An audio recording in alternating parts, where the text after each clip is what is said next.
Hello बच्चों, let's read the question. The question says why manganese is used as wire bound resistances. तो चलिए हम लोग देखेंगे कि मैंगनीन को हम लोग क्यों यूज करते हैं as a wire bound resistance. तो चलिए सबसे पहले की कॉन्सेप्ट में देखते हैं।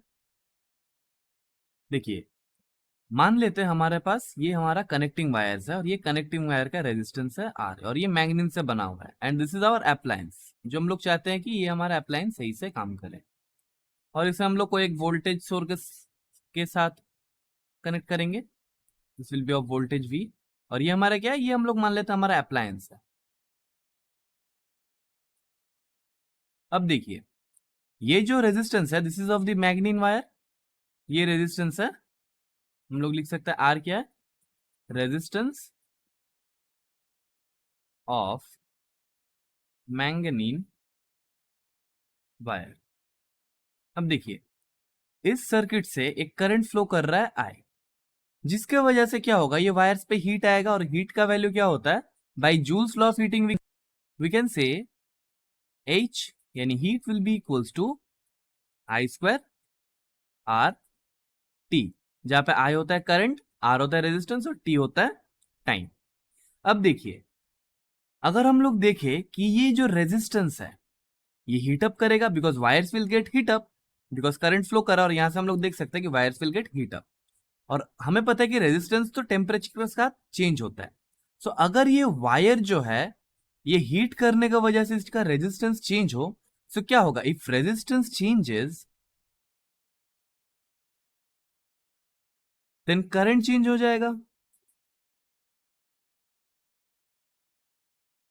अब देखिए, अगर करंट चेंज होता है, सो अगर मान लेते हैं अप्लायंस में हम लोग 1 एम्पियर का करंट डिजर्व कर रहे हैं, फॉर एग्जांपल मान लेते हैं कि 1 एम्पियर का करंट डिजर्व कर रहे हैं, लेकिन अगर हीट करने का वजह से ये रेजिस्टेंस चेंज होता रहेगा, तो क्या होगा, अप्लायंस में हम लोग डिजायर्ड करंट नहीं पाएंगे। तो हम लोग क्या लिख सकते हैं, if current changes we will not get the desired rating of current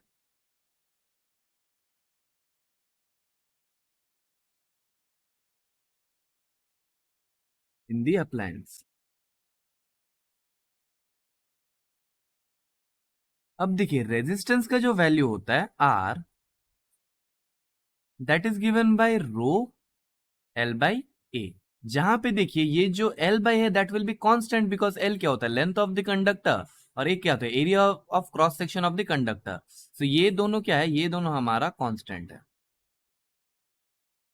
तो देखिए, ये रेजिस्टिविटी क्या होता है, रो। सो रो क्या है हमारा, रो है हमारा resistivity.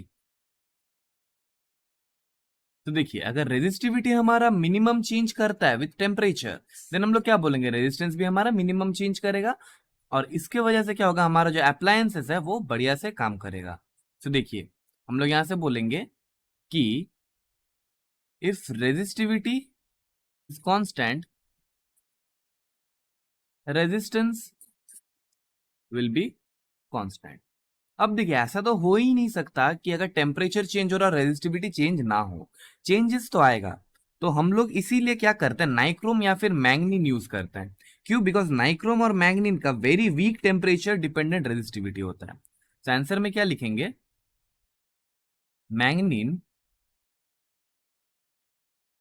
is used because it has very weak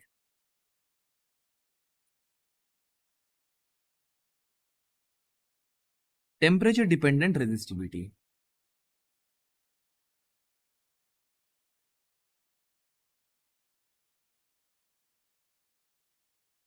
तो मैग्नीन का जो रेजिस्टिविटी है वो टेम्परेचर के साथ ज्यादा चेंज नहीं करता, और अगर मैग्नीन का टेम्परेचर के साथ रेजिस्टिविटी ज्यादा चेंज नहीं करता तो उसका रेजिस्टेंस भी राउंड अबाउट कांस्टेंट रहेगा, और जिसके वजह से हम लोग क्या कर पाएंगे, we will get the desired current rating और current output from the appliances। So the final answer is manganese is used because it has very weak temperature dependent resistivity।